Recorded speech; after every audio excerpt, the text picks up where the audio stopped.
Hi guys! Welcome back to my YouTube channel Shruti vlogs. 30 days weight loss diet ప్లాన్‌లో ఈరోజు day 13 and day 14 recipes చూసేద్దాం. Let's go! ముందుగా day 13 recipes చూద్దాము. Morning ABC juice చేశాను.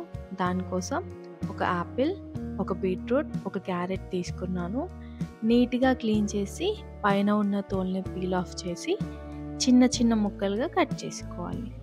ఇప్పుడు వీటిని ఒక మిక్సీ జార్లోకి తీసుకొని వాటర్ 1 కప్ యాడ్ చేసి మెత్తగా గ్రైండ్ చేసుకోవాలి. ఇలా గ్రైండ్ చేసుకున్న జ్యూస్ని ఒక స్ట్రెయినర్ హెల్ప్తో స్ట్రెయిన్ చేసుకోవాలి. మీరు డైరెక్ట్గా కూడా తాగొచ్చు. నేను మాత్రం స్ట్రెయిన్ చేసి తాగుతున్నాను. ఒక స్పూన్ హెల్ప్తో ఈ జ్యూస్ని స్ట్రెయిన్ చేసుకోండి. ఒక జార్లోకి ఈ జ్యూస్ని ట్రాన్స్ఫర్ చేసుకోండి. మన ఏబీసీ జ్యూస్ రెడీ అయిపోయింది. ఎవ్రీడే ఈ ఏబీసీ జ్యూస్ తాగొచ్చు. హెల్త్కి చాలా మంచిది. బాడీలో హిమోగ్లోబిన్ లెవెల్స్ని పెంచుతుంది. అలాగే స్కిన్కి, హెయిర్కి చాలా మంచిది. రెగ్యులర్గా ఎవ్రీడే మార్నింగ్ ఈ జ్యూస్ని తాగొచ్చు. మంచి రిజల్ట్ ఉంటుంది. బ్రేక్ఫాస్ట్లో రాగి దోశ చేశాను. దానికోసం ఒక బౌల్ తీసుకొని రాగి పిండి 4 స్పూన్స్, బియ్యం పిండి 2 స్పూన్స్, ఉప్మా రవ్వ 1 స్పూన్, జీలకర్ర 1/2 స్పూన్, సాల్ట్ 1 స్పూన్, పెరుగు 1/2 కప్ వేసి ఉండలు లేకుండా కలుపుకోండి. మధ్య మధ్యలో కాస్త వాటర్ యాడ్ చేస్తూ కలుపుకోండి. దోశ బ్యాటర్ ఇలా ఉంటే సరిపోతుంది. ఒక 15 మినిట్స్ మూత పెట్టేసి పక్కన పెట్టుకోండి. దోశలోకి పల్లీ చట్నీ చేశాను. ఇప్పుడు స్టవ్ పైన పాన్ పెట్టుకొని దోశ బ్యాటర్ వేసి నిదానంగా రౌండ్గా వేసుకోండి. స్పీడ్గా వేసుకున్నారు అంటే దోశ మంచిగా రాదు. ఇలా వేసుకున్న దోశ పైన ఆయిల్ లేదా గీ వేసుకోండి. ఇప్పుడు ఈ దోశని టాస్ చేసి 2 సైడ్స్ కాల్చుకోండి. రాగి దోశ కదా, మంచిగా కాలకపోతే తింటే అరగదు. దోశ రెడీ అయిపోయింది. దీన్ని ఒక ప్లేట్లోకి ట్రాన్స్ఫర్ చేసుకోండి. నేను మార్నింగ్ బ్రేక్ఫాస్ట్లో 2 రాగి దోశలు విత్ పల్లీ చట్నీ, సోకుడు బాదం అండ్ జీడిపప్పు, 2 ఖర్జూరాలు తిన్నాను. ఆఫ్టర్నూన్ లంచ్లో ఎగ్ ఫ్రైడ్ రైస్ చేశాను.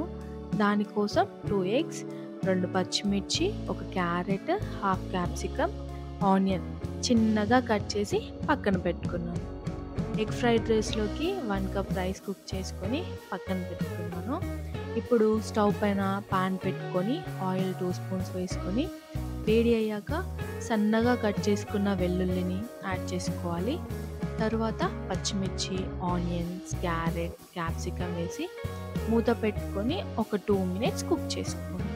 ఇప్పుడు 2 ఎగ్స్ బ్రేక్ చేసి ఇందులో వేసుకోండి. 2 ఎగ్స్ని చిన్న చిన్న పీసెస్గా కట్ చేసుకోండి. ఇప్పుడు దీంట్లో పసుపు 1/2 స్పూన్, సాల్ట్ 1 స్పూన్, కారం 1 స్పూన్, ధనియాల పొడి 1/2 స్పూన్, పెప్పర్ 1 స్పూన్ వేసి కాస్త కలిసేలాగా కలుపుకోండి. ఇప్పుడు మనం ముందుగా కుక్ చేసి పక్కన పెట్టుకున్న రైస్ని యాడ్ చేయండి. ఎగ్ అండ్ రైస్ కలిసేలాగా కలుపుకొని స్టవ్ ఆఫ్ చేసి 1 లెమన్ పిండుకోండి. వేడి వేడి ఎగ్ ఫ్రైడ్ రైస్ రెడీ అయిపోయింది. నెక్స్ట్ నైట్ డిన్నర్లో బ్రోకలీ పన్నీర్ సలాడ్ చేశాను. దానికోసం బ్రోకలీని తీసుకొని చిన్న చిన్న పీసెస్ లాగా కట్ చేసుకొని హాట్ వాటర్లో వేసి ఒక 5 మినిట్స్ ఉంచండి. బ్రోకలీలో ఏమైనా డస్ట్ ఉంటే పోతుంది. ఇప్పుడు పన్నీర్ని తీసుకొని చిన్న చిన్న ముక్కల్లాగా కట్ చేసుకోండి. స్టవ్ పైన పాన్ పెట్టుకొని ఆయిల్ యాడ్ చేసి పన్నీర్ని వేసుకోండి. పన్నీర్ని 2 సైడ్స్ మంచిగా కాల్చుకోవాలి. పన్నీర్ మంచిగా ఫ్రై అయింది. దీన్ని ఒక ప్లేట్లోకి తీసుకొని పక్కన పెట్టుకోండి. అదే ప్యాన్లో మనం ముందుగా కట్ చేసి పెట్టుకున్న బ్రోకలీని ఫ్రై చేసుకోండి. ఒక 2 మినిట్స్ ఫ్రై చేసుకుంటే సరిపోతుంది. బ్రోకలీ తొందరగానే కుక్ అయిపోతుంది. దీంట్లో మనం ముందుగా ఫ్రై చేసుకున్న పన్నీర్ని వేసుకొని ఇప్పుడు chilli flakes 1 spoon, oregano 1 spoon, salt 1/2 spoon వేసుకొని ఒకసారి అంతా కలిసేలాగా కలుపుకొని స్టవ్ ఆఫ్ చేసేయండి. అంతే, బ్రోకలీ పన్నీర్ సలాడ్ రెడీ అయిపోయింది. ఇప్పుడు డే 14 రెసిపీస్ చూసేద్దాము. మార్నింగ్ బ్రేక్ఫాస్ట్లో డ్రై ఫ్రూట్స్ బనానా షేక్ చేశాను. దానికోసం నైట్ ఒక బౌల్లో sunflower seeds 1 tablespoon, pumpkin seeds 1 tablespoon, watermelon seeds 1 tablespoon, బాదం 8, జీడిపప్పు 8, పిస్తా 8 వేసుకొని వాటర్ యాడ్ చేసి ఓవర్ నైట్ సోక్ చేసుకోవాలి. నెక్స్ట్ డే మార్నింగ్ ఒక మిక్సీ జార్ తీసుకొని మనం నానబెట్టుకున్న డ్రై ఫ్రూట్స్ వాటర్ లేకుండా తీసుకొని 4 ఖర్జూర గింజలు లేకుండా తీసేసి ఇందులో వేసుకోండి. 2 బనానాలు తోలు తీసేసి చిన్న చిన్న ముక్కలుగా చేసుకొని వేసుకోండి. మెత్తగా గ్రైండ్ చేసుకోవాలి. ఇలా అవుతుంది. దీంట్లో మనం డ్రై ఫ్రూట్స్ సోక్ చేసుకున్న వాటర్ యాడ్ చేయాలి. అలాగే 1 కప్ వాటర్ యాడ్ చేసి మొత్తం మెత్తగా అయ్యేలాగా గ్రైండ్ చేసుకొని ఒక గ్లాస్లోకి ట్రాన్స్ఫర్ చేసుకోవాలి. ఈ డ్రింక్ హెల్త్కి చాలా మంచిది. స్కిన్కి, హెయిర్కి చాలా మంచిది. ఆఫ్టర్నూన్ లంచ్లో ఉప్మా చేశాను. ముందుగా స్టవ్ పైన ప్యాన్ పెట్టుకొని 1/2 కప్ ఉప్మా రవ్వ వేసుకొని ఒక 2 మినిట్స్ ఫ్రై చేసుకోవాలి. రవ్వ ఫ్రై అయిపోయింది. స్టవ్ ఆఫ్ చేసి పక్కన పెట్టుకోవాలి. ఇప్పుడు స్టవ్ పైన ఇంకో గిన్నె పెట్టుకొని ఆయిల్ యాడ్ చేసి పల్లీలు 2 స్పూన్స్ వేసుకోవాలి. పల్లీలు ఫ్రై అయిపోయాక శనగపప్పు 1 స్పూన్, మినప్పప్పు 1 స్పూన్, జీలకర్ర 1/2 స్పూన్, ఆవాలు 1/2 స్పూన్ వేసుకోవాలి. సన్నగా కట్ చేసుకున్న పచ్చిమిర్చి ఒక 6 వేసుకోవాలి. కాస్త కరివేపాకు, ఒక ఆనియన్ వేసుకోవాలి.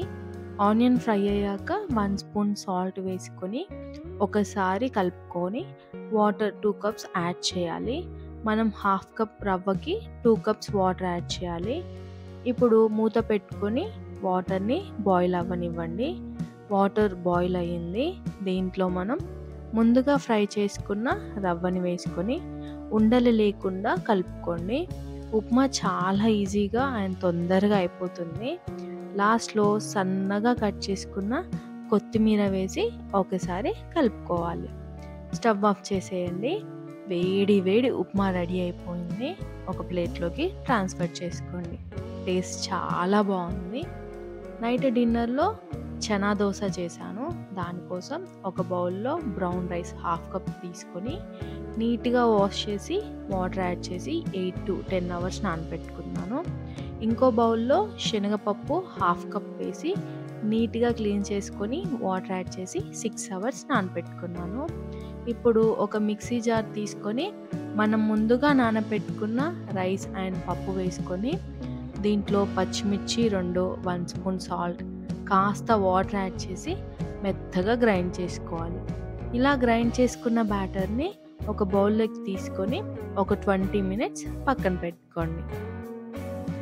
ఇప్పుడు స్టవ్ పైన ప్యాన్ పెట్టుకొని కాస్త వేడి అయ్యాక పిండి కొద్దిగా వేసుకొని నిదానంగా రౌండ్గా తిప్పుకోండి. పైన ఆయిల్ ఆర్ గీ వేసుకొని 2 సైడ్స్ మంచిగా కాల్చుకోండి. ఒక సైడ్ ఈ దోశ కాలిపోయింది కదా, ఇప్పుడు ఈ దోశని టాస్ చేసి ఇంకోవైపు కాల్చుకోండి. మన వేడి వేడి దోశలు రెడీ అయిపోయాయి. నేను ఈ దోశని పల్లీ చట్నీతో తిన్నాను. ఇది ఈరోజు వీడియో. ఐ హోప్ ఈ వీడియో మీకు నచ్చింది అనుకుంటున్నాను. నెక్స్ట్ వీడియోతో మళ్ళీ కలుద్దాం. Thank you for watching. Please like, share, subscribe.